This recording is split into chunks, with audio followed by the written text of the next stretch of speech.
രാജാക്കന്മാർ 1-ാം പുസ്തകം അധ്യായം 15. നെബാത്തിന്റെ മകനായ യെരൊബെയാം രാജാവിന്റെ 18-ാം ആണ്ടിൽ അബീയ യഹൂദയിൽ ഭരണമാരംഭിച്ചു. അവൻ 3 സംവത്സരം യെരൂശലേമിൽ ഭരിച്ചു. അവന്റെ അമ്മയ്ക്ക് മയഖ എന്നു പേർ. അവൾ അബേദ്ശോയുടെ മകൾ ആയിരുന്നു. സ്വപിതാവ് മുമ്പ് ചെയ്തിരുന്ന സകല പാപങ്ങളിലും അവൻ നടന്നു. അവന്റെ ഹൃദയം അവന്റെ പിതാവായ ദാവീദിന്റെ ഹൃദയം പോലെ അവന്റെ ദൈവമായ കർത്താവിൽ ഏകാഗ്രമായിരുന്നില്ല. എങ്കിലും ദാവീദിൻ നിമിത്തം അവന്റെ ദൈവമായ കർത്താവ് അവന്റെ മകനെ അവന്റെ പിൻഗാമിയായി ഉയർത്തി. യെരൂശലേമിനെ നിലനിർത്തിക്കൊണ്ട് അവന് യെരൂശലേമിൽ ഒരു ദീപം നൽകി. ദാവീദ് കർത്താവിന് പ്രസാദമായുള്ളതു ചെയ്തു. ഹിത്യനായ ഊരിയായുടെ കാര്യത്തിൽ മാത്രമല്ലാതെ അവൻ തന്നോട് കൽപ്പിച്ചതിൽ ഒന്നിലും തൻ്റെ ആയുഷ്കാലത്തൊരിക്കലും വിട്ടുമാറിയില്ല. രഹബെയാമും യെരൊബെയാമും തമ്മിൽ ജീവപര്യന്തം യുദ്ധമുണ്ടായിരുന്നു.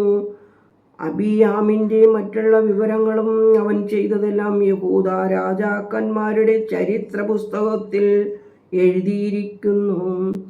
അബിയാമും യെരൊബെയാമും തമ്മിലും യുദ്ധമുണ്ടായിരുന്നു. അബിയാം സ്വപിതാക്കന്മാരെ പോലെ നിദ്ര പ്രാപിച്ചു. അവർ ദാവീദിന്റെ നഗരത്തിൽ അവനെ സംസ്കരിച്ചു. അവന്റെ മകനായ ആസ അവന് പകരം രാജാവായി.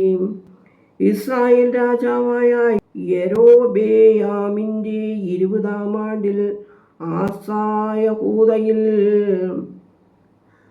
രാജാവായി. അവൻ 41 സംവത്സരം യെരൂശലേമിൽ വാണു.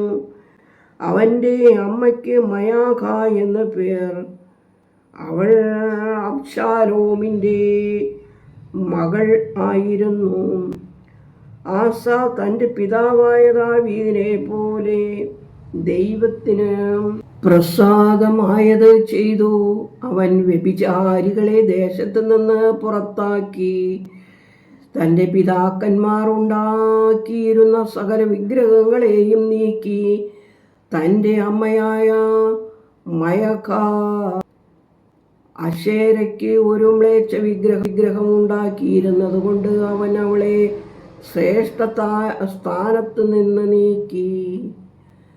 ആസ അവളുടെ മ്ലേച്ഛ വിഗ്രഹം വെട്ടിമുറിച്ചു കിദ്രോൻ തോട്ടിനരികെ വെച്ച് ചുട്ടുകളഞ്ഞു. എന്നാൽ പൂജാഗിരികൾക്ക് നീക്കം വന്നില്ല. എങ്കിലും ആസയുടെ ഹൃദയം അവന്റെ ജീവകാലമെല്ലാം ദൈവത്തിങ്കൽ ഏകാഗ്രമായിരുന്നു. വെള്ളി പൊന്നു ഉപകരണങ്ങൾ എന്നിങ്ങനെ തൻ്റെ പിതാവ് കാഴ്ചവെച്ചതും താൻ തന്നെ കാഴ്ചവെച്ചതുമായ വസ്തുക്കൾ അവൻ ദൈവാലയത്തിലേക്ക് കൊണ്ടുവന്നു. ആസയും ഇസ്രായേൽ രാജാവായ ബയെശയും തമ്മിൽ ജീവപര്യന്തം യുദ്ധമായിരുന്നു.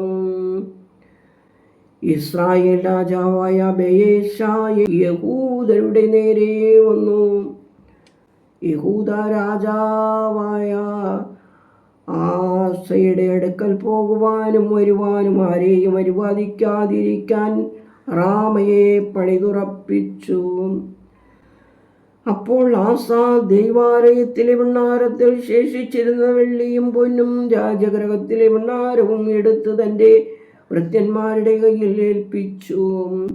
ആസ രാജാവ് ദമസ്കോസിൽ പാർത്ത എസ്യോന്റെ മകനായ തംബ്രിമോന്റെ മകൻ ബെൻഹദദ് എന്ന അരാം രാജാവിന് അവയെ കൊടുത്തയച്ചു.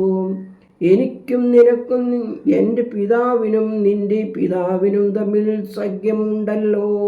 ഇതാ ഞാൻ നിനക്ക് സമ്മാനമായി വെള്ളിയും പൊന്നും കൊടുത്തയക്കുന്നു.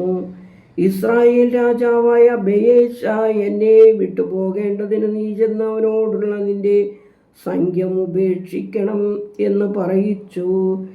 ബെൻ ഹദദ് ആസ രാജാവിൻ്റെ അപേക്ഷ കേട്ടു. തൻ്റെ സേനാധിപരെ ഇസ്രായേൽ പട്ടണങ്ങൾക്ക് നേരെ അയച്ചു. ഈയോനും ദാനും ആബേൽ ബേത്ത് മയക്കയും കിന്നരോത്ത് മുഴുവനും നഫ്താലി ദേശമെല്ലാം പിടിച്ചടക്കി. ബയേശ അത് കേട്ടപ്പോൾ റാമ പണിയുന്നത് അവസാനിപ്പിച്ച് തിർസയിൽ തന്നെ താമസിച്ചു. ആസ രാജാവ് ഒരു വിളംബരം പ്രസിദ്ധമാക്കി.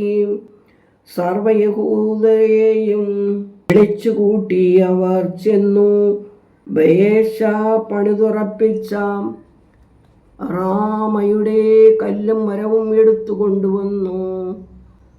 ആസ രാജാവ് അവ കൊണ്ട് ബെന്യാമീനിലെ ഗേബയും മിസ്വയും പണിത് ഉറപ്പിച്ചു. ആസയുടെ മറ്റുള്ള സകല കാര്യങ്ങളും അവൻ്റെ സകല വീര്യപ്രവൃത്തികളും അവൻ ചെയ്തതെല്ലാം അവൻ പട്ടണങ്ങൾ പണിതതും യഹൂദ രാജാക്കന്മാരുടെ ചരിത്ര പുസ്തകത്തിൽ എഴുതിയിരിക്കുന്നു. അവൻ്റെ വാർദ്ധക്യത്തിൽ അവൻ്റെ കാലുകൾക്ക് രോഗം ബാധിച്ചു. ആസ തൻ്റെ പിതാക്കന്മാരെ പോലെ നിദ്ര പ്രാപിച്ചു. തൻ്റെ പിതാവായ ദാവീദിൻ്റെ നഗരത്തിൽ അവൻ്റെ പിതാക്കന്മാരുടെ അടുക്കൽ അവനെ സംസ്കരിച്ചു.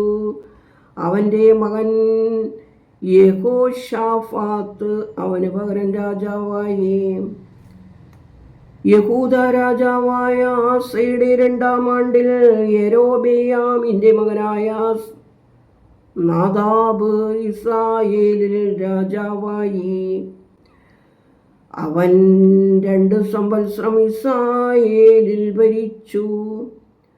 അവൻ ദൈവത്തിന് അനിഷ്ടമായത് ചെയ്തു. തൻ്റെ പിതാവിൻ്റെ വഴിയിലും അവൻ ഇസ്രായേലിനെ കൊണ്ട് ചെയ്യിച്ച പാപത്തിലും ജീവിച്ചു.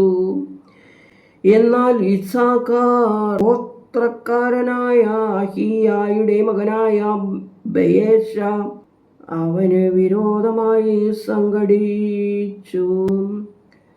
ഫെലിസ്ത്യർക്കുള്ള ഗിബെഥോനിൽ വച്ച് അവനെ കൊന്നു.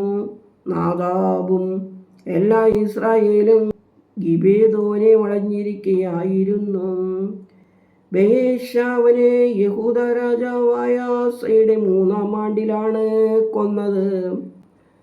അവന് പകരം രാജാവായി. അവൻ രാജാവായ ഉടനെ യെരൊബെയാം കുടുംബത്തെ മുഴുവനും നിഗ്രഹിച്ചു. ദൈവം ശിലോന്യനായ അഹീയ എന്ന തൻ്റെ ദാസൻ മുഖാന്തരം അരുളി ചെയ്ത വചനപ്രകാരം അവൻ യെരൊബെയാമിന് ശ്വാസമുള്ള ഒന്നിനെയും ശേഷിപ്പിക്കാതെ അശേഷം സംഹരിച്ചു.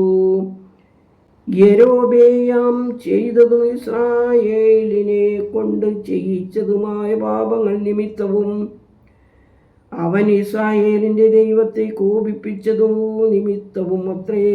നാദാബിൻ്റെ മറ്റുള്ള കാര്യങ്ങളും അവൻ ചെയ്തതെല്ലാം ഇസ്രായേൽ രാജാക്കന്മാരുടെ ചരിത്ര പുസ്തകത്തിൽ എഴുതിയിരിക്കുന്നു. ആസയും ഇസ്രായേൽ രാജാവായ ബയേശയും തമ്മിൽ ആജീവനാന്തം യുദ്ധമുണ്ടായിരുന്നു. യഹൂദ രാജാവായ ആസയുടെ 3-ാം ആണ്ടിൽ അഹീയായുടെ മകനായ ബയേശ എല്ലാ ഇസ്രായേലിനും രാജാവായി. തിർസയിൽ 24 സംവത്സരം വാണു. അവൻ കർത്താവിന് അനിഷ്ടമായവ ചെയ്തു. യെരൊബെയാമിൻ്റെ വഴിയിലും അവൻ ഇസ്രായേലിനെ കൊണ്ട് ചെയ്യിച്ച പാപത്തിലും ജീവിച്ചു. ദൈവമേ സ്തുതി, നിനക്ക് യോഗ്യമാകുന്നു. പാർക്കുമോർ.